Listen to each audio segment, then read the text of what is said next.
Welcome to Design for Learning, a podcast from Notre Dame Learning. I'm your host, Jim Lang.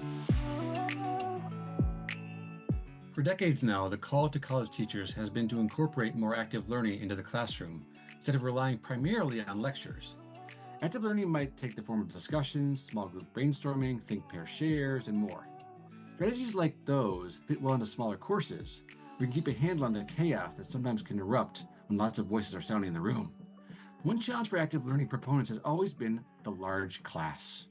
Instructor teaching chemistry to 300 students in an auditorium won't be able to hold a discussion in which everyone can participate.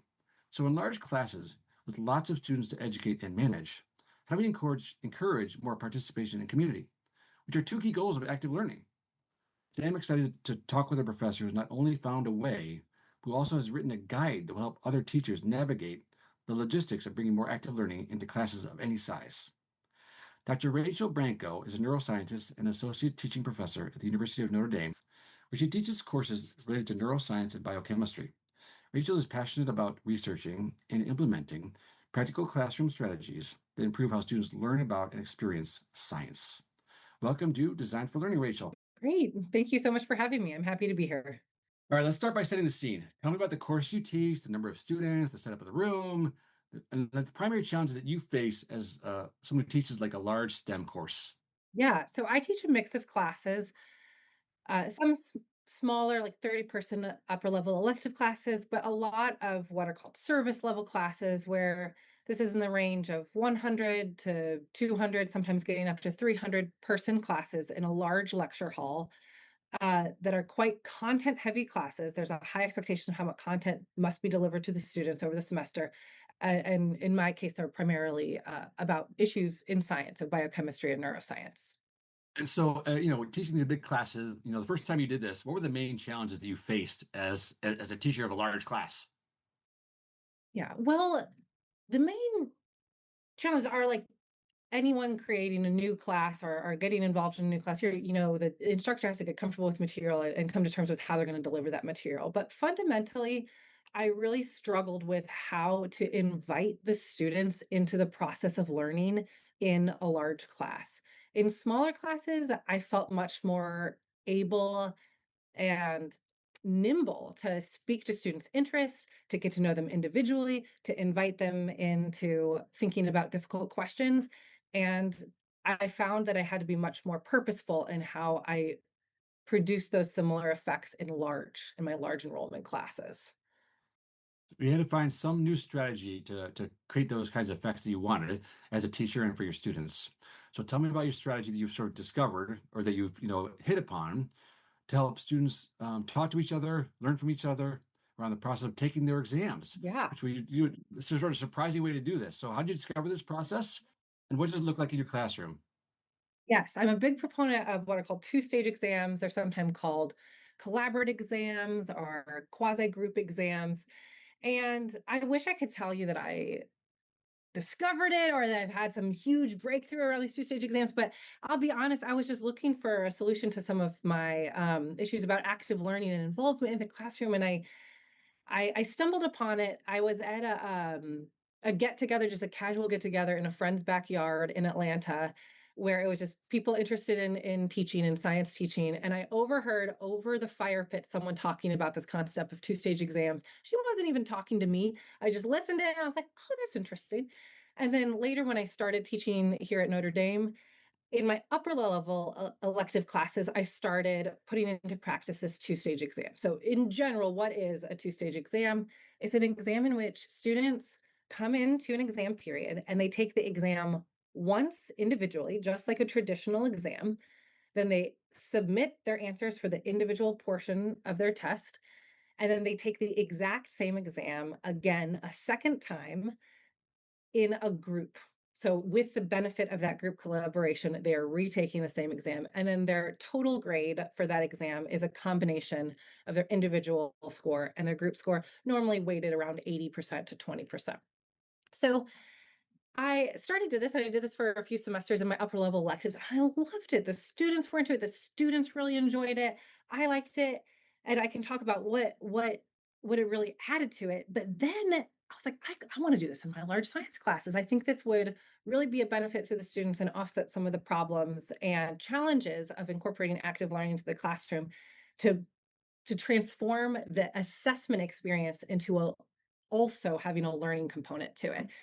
And that's when I feel like my rubber really started to hit the road, because then you have to answer, how are you going to facilitate this in a class of 250 people, where you can't just call out Marsha, Joe, and Rahul, you guys sit together and do this as a group. You really need some logistical planning to help it work smoothly. And so that's what I've been working on over the past few semesters, and recently have written up in an implementation guide article.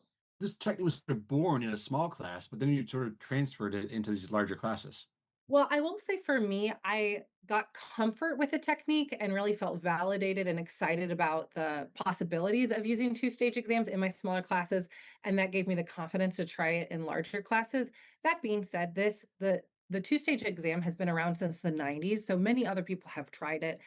Um, I don't be like me, where I was like, I'm going to figure out this two-stage exam technique, and I'm not going to look up anything, and I'm just going to figure out what I need to do to make it work. So to be honest, I made quite a lot of mistakes. And so in writing this implementation guide, I'm writing up what I wish I had known earlier in how to make this work for large classes to ensure that it can run smoothly. So I was maybe a little foolish in that I didn't trust, or I didn't think to look up prior scholarship, but I don't need to reinvent the wheel here. There are best practices to make sure that this can work well in your classroom. When you actually saw that research, like what did it say in terms of like why this was a good practice? What did it accomplish having students doing that, this kind of two-stage exam? So there are quite a few really well-established advantages to using a two-stage exam. The top line one is that it improves student long-term retention of material. And this has been shown over and over and dozens of times in many studies in many different contexts. And that's wonderful, right? As an instructor, that's our goal, is how can we promote student learning? So, and the mechanism by which that's happening is thinking about the immediacy of the feedback. By taking the group exam right after taking the individual exam, they're immediately having to rehash their justification for that material, and then being corrected by their peers in real time. So that's really great. Besides the learning outcome advantages, though, there are experiential outcomes related to how the student is experiencing the exam that can be really nice. So students quite like it. Just right off the bat, students like it. They feel like it gives a nice bump to their grade. They feel more connected to their peers in the classroom. They feel like it's a chance to make friends. It also promotes a classroom culture where you don't know who your future group mate is going to be. You don't know if someone else could be helping you in the future. So it promotes a culture of collaboration within the classroom. It also increases motivation to study. This is tied to the social performance of the group exam. Students don't want to look like a fool in front of their peers. They don't want to be the weakest link. And so when students study, my survey results show that they're not studying just in a way that they can recall the material and perform well on the exam. They're studying in a way that they can recall the material and articulate and justify their answer, because they know that that's going to be a built-in part of the assessment. So I think that motivation to study is quite nice. I've also seen in some of my survey data that students have a reduced temptation for academic dishonesty, and students did not elaborate much on their attitude towards academic dishonesty in my open-ended survey questions, but I think it's tied to this idea that you are going to have to perform in real time in front of your peers. So, if you copy exams, or whatever you do that's maybe not academically the most up to snuff, you're going to have this kind of backstop of, you're going to have two other group members asking you why you picked the answer you did. There are also mixed results about the student experience of exam stress, but overall, the two-stage exam can be helpful for the student experience of exam stress. Particularly, it helps the feeling of stress after the exam. My survey data shows that the clarity that they feel like they have after the exam, they they really appreciate it, and that helps them feel more calm in that post-exam period, that they already kind of got it out. whether they did well or whether they did poorly, they feel like they at least have clarity and they know where they stand because they've already rehashed their answers in the group portion of the exam. So the benefits so far that I've talked about: improve student long-term retention of material, these student experiential outcomes that can be really quite helpful. I would argue a third way to think about the advantages is that it more closely aligns what we think about the goals of education with the assessment strategy. So, at least in my field in science, we're not asking students, we're not asking scientists to, fill out a multiple choice test when they are acting as a scientist. When someone is acting as a scientist, they have to be able to talk about science. They have to be able to think flexibly about it and articulate it and work well in a team. And I quite like that with this assessment strategy, I am directly incentivizing those skills.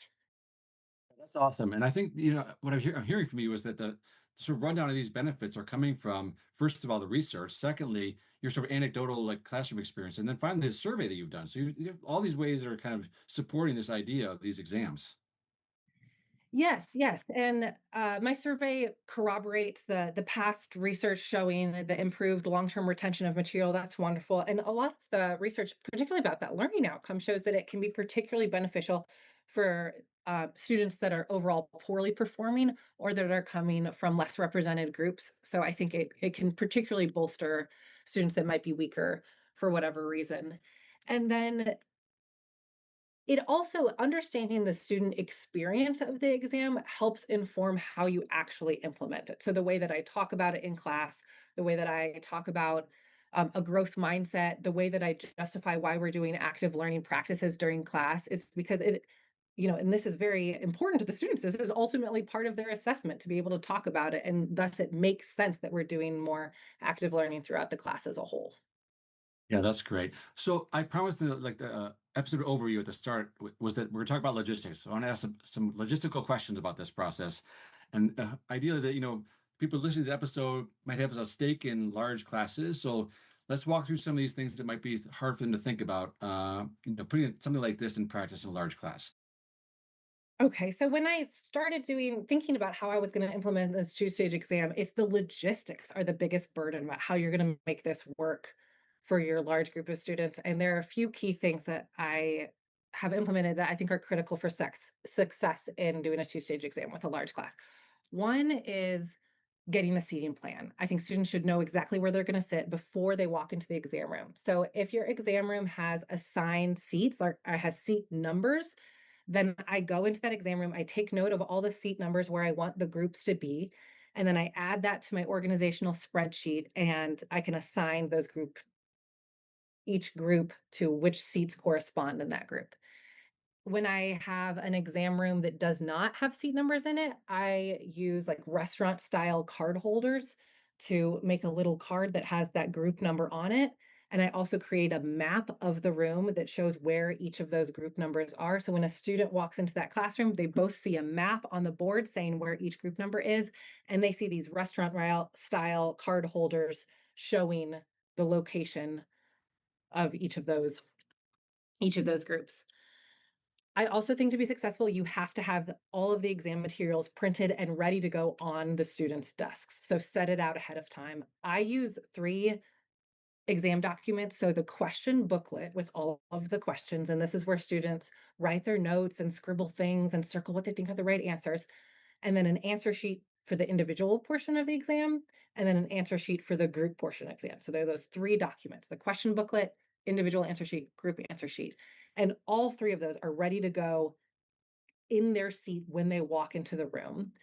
Another tip I've learned over time is to make those 3 different documents different colors. The 2 answer sheets I think should be brightly colored, particularly that individual exam answer sheet. It's got to be a bright color because when you're trying to rapidly collect all of the individual answer sheets at the end of the individual portion of the exam, it's so much easier to just do a quick visual scan of the room and look for anything bright green and go grab it than it is in a sea of white paper. So that really can facilitate the transition between the group, the individual and the group portion of the exam. And then my last major technological tool that I use is a mail merge software so that I can send emails out to students a day or two before the exam telling them where they're going to sit so that they know that ahead of time. Then I should say one other software tool is on the grading side. I use grading assistance software. I use Gradescope. I'm a huge fan of Gradescope. It makes things go so much faster. And because of the increased grading burden of this type of assessment strategy, something like Gradescope is really invaluable to speed that up. How are the groups formed? Okay. Well, yeah. So just big picture, thinking about how this works in a large class. I just want to set the scene Right. because this is me. I'm my 250-person biochem class.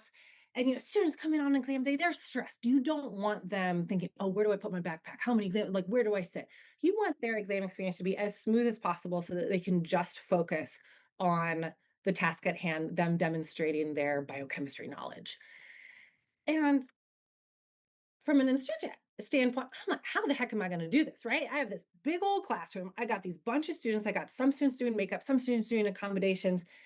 How am I going to facilitate these groups so that students feel empowered to know where they stand and they know what this experience is going to be like?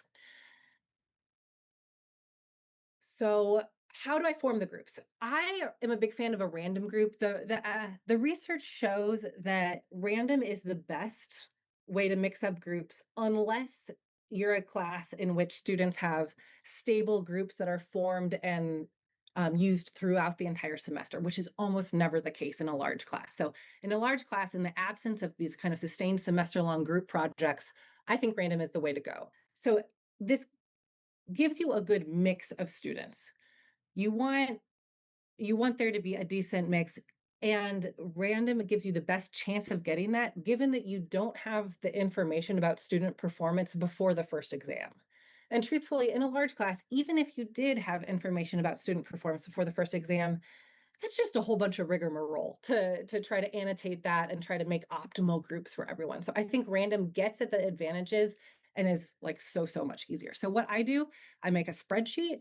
I in one column I have all the student names. In another column I use the random number generator function and I assign a random number. I sort that random number by ascending to descending or in ascending order. And then the first three students are in group one, the second three students are in group two, and so on and so forth. And then I mix up the groups for every single exam because if a student Ah, does happen to have a group that was not a great experience for them for whatever reason, the next exam, maybe it'll go better, right? So as long as you can keep mixing up and using a random function, then you're also maintaining equity of opportunity. how many students in a group? I do three. The research that I've looked up shows that 3 to 4 is the best number. If you have 2, then if someone's sick or late or just a really bad group member, then you got a problem. If you have 5 or more, then you really start to see lack of group involvement. And 5 or more, students really start to have trouble every person having a voice. So I do 3. I think 3 or 4 is the sweet spot. Okay, so give me like sense of how much time each part of the exam takes. So like 75-minute class or whatever it is, Yeah. what percentage is the individual and what is group? Yeah, so my exam period is 75 minutes long. I do 50 minutes on the individual exam, collect all of the individual exam answer sheets. They can keep their question booklet, but I get all the answer sheets and then 25 minutes on the group portion. And it's so fun when you say, after you've collected all the individual answer sheets, you say, introduce yourself to your new best friends. You can start talking about it and take it as a group exam, and the room just like explodes with conversation. It's so much fun.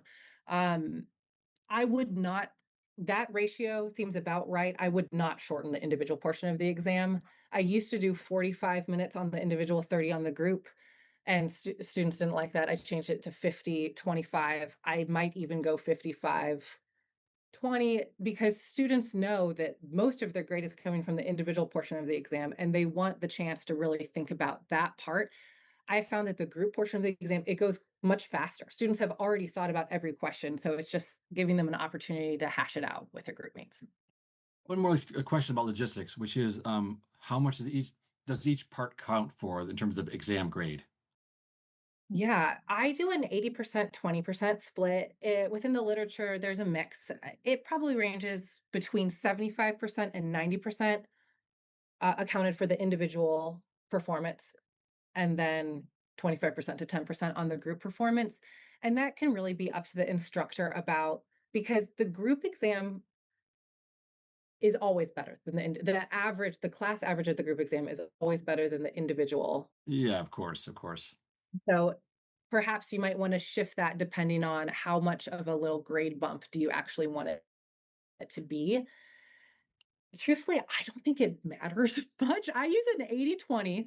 The group portion is always around 10 percentage points higher than the individual portion. So that means that their calculated grade is 2.5 percentage points higher on average than it would be without the inclusion of that group portion. I just make my exams a little harder. Like I just do more analysis-based questions. If I so it's a manageable increase in the student grades. S and I one tip I've learned to manage how I do that weighting between the individual and the group portion is to assign it within the point value. So rather than having to multiply an exam by a constant, just say the individual exam is 80 points, there are 80 points on that rubric. The group exam is 20 points, there are 20 points on that rubric. When you do an 80/20 split, it becomes really easy because you can just take your individual exam rubric and divide everything by 4, and now you have your group exam rubric. So, mathematically, that can be a lot easier, and then it syncs to your learning management system much more elegantly if you can just have it in like, have that ratio embedded within the rubric itself. It sounds great when as you say, the room explodes with voices and noise, which sounds great in some ways. In other ways, not so much. It could be like again, like a lot of chaotic chaos in there. But in terms of, let's talk about the positive part first. As you're walking around and you're sort of hearing all these voices, what do you hear? Like, what are students? Are they, arguing with each other? Are they trying to? What do they say to each other? What do you hear? Yeah, and, it's funny you say that, whether it's a good thing or a bad thing for this cacophony of student engagement.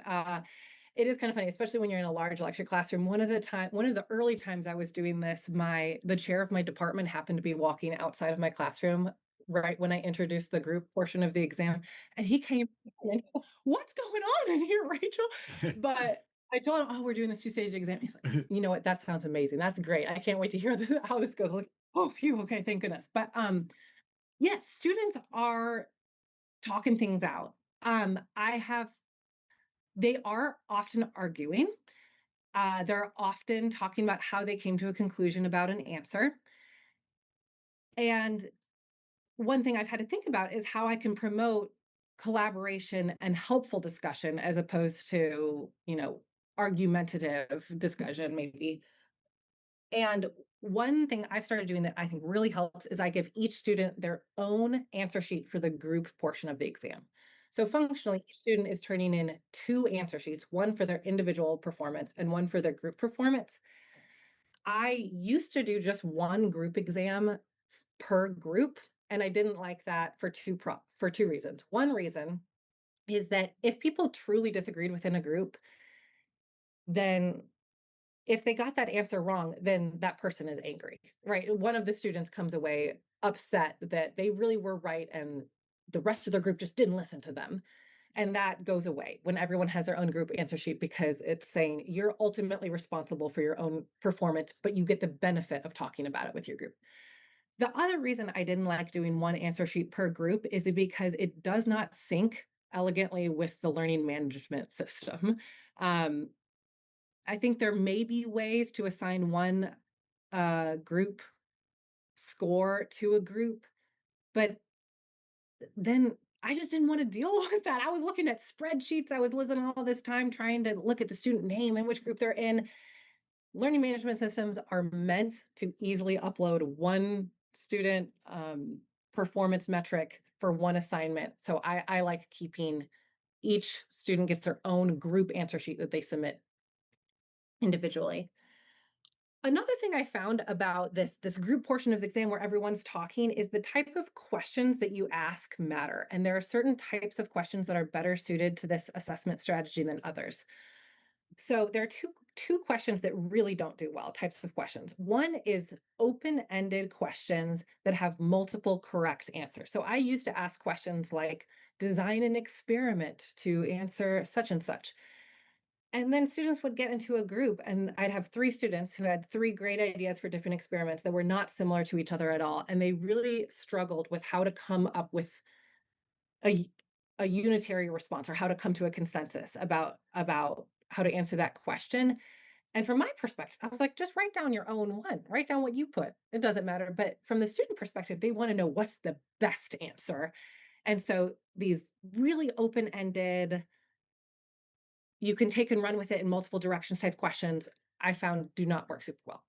The other types of questions that don't work very well are recall or memory-based questions, because if a exam has a lot of those and the students are just sitting next to each other, I got D, A, C, B, they're just checking it off as they go down. They're not actually talking about the content of that question that you want them to engage with. So I now write my exams very heavily weighted towards very difficult passage and analysis based multiple choice questions, because I find that hits the right balance between promoting discussion of the question, authentic discussion.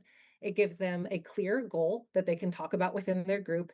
And then having it as multiple choice also really helps my grading, because with this technique, I'm doing double the amount of grading. I'm grading 2 exams for every student. Yeah, that's great. This is actually reasonable. This is a way to think about like there's a reasonable limits you have in terms of in a large class, right? Maybe the best kinds of questions are like this, but at the same time, you're dealing with these big logistical issues here. So you're choosing these particular kinds of questions, which are still good, but maybe not the ideal ones. Likewise, in terms of the group size, like all these things come into play.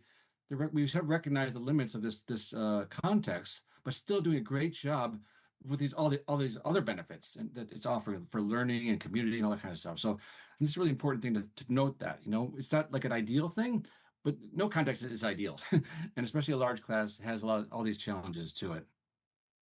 To be honest, I would love to engage with the students about these really difficult, open-ended type questions like design an experiment. But I was not asking a lot of those questions to begin with, because in a 200-person class, that's just a degrade period, right? Right. So, and this might be more relevant to the science instructors out there, but the MCAT is also a very difficult passage-based analysis-driven multiple choice test. And so it is completely possible to really ask students to engage authentically with the material using multiple choice questions if they're well designed. That means you have to be intentional about writing those questions and taking the time on the front end to design those questions, but they can be really fruitful when it comes to the two-stage exam that my students have reported as helpful for the MCAT preparation as well. Oh, that's great. So, how transparent are you with your students about like why you're doing this process and like what the research shows, et cetera? Yeah, I lay it all out on the line, Jim. I tell them everything. I put it in the syllabus in writing, and then on the first day of class, we take some time to talk it out. And I think that's really important, both to discuss the rationale and to discuss the mechanics of how it's going to work. Because the rationale, letting the students know this will improve your retention of material. This will give you a way to connect with other people in the class. This will give you a way to practice articulating your thoughts as it relates to this content. You don't want the students to feel like they're, out at sea, that there's a method to your madness, particularly if they've never encountered this type of assessment before. Then you're messing with something that's really important to them. It's their job to take their exams. They feel quite stressed about it. So they want to know you know what you're doing and that you are doing something that will ultimately serve them. So I explicitly put that in both the syllabus and discuss it on the first day of class. I do also take time to talk about the logistics of, from the student's perspective, what are you going to experience on exam day? So I tell them you are going to walk into the exam period. You are going to have an email in your inbox saying you sit at this seat number, it will be labeled, or you sit at this group number, it will be labeled. You can keep all your stuff by you. You're going to have 50 minutes for the individual portion of the exam. You're going to have 25 minutes for the group portion of the exam. And because I want them to be able to fully visualize what this new assessment experience is going to be like before they come into the first exam. So yes, I do talk about it explicitly. Yeah, and the way you talk about this is important too, because you're sort of saying, I want you to have all your cognitive resources available to you when you walk into the room.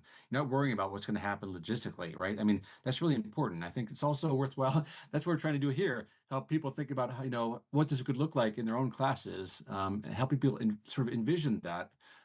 take some of the barriers away Yeah. from doing something like this. Okay, last question here. So how has your teaching evolved as a result of doing this? So I mean, first time you did this, even before that, right? How have you grown, learned, evolved as a teacher from doing this process? Well, I've grown because it allows me to better trust the students Hmm.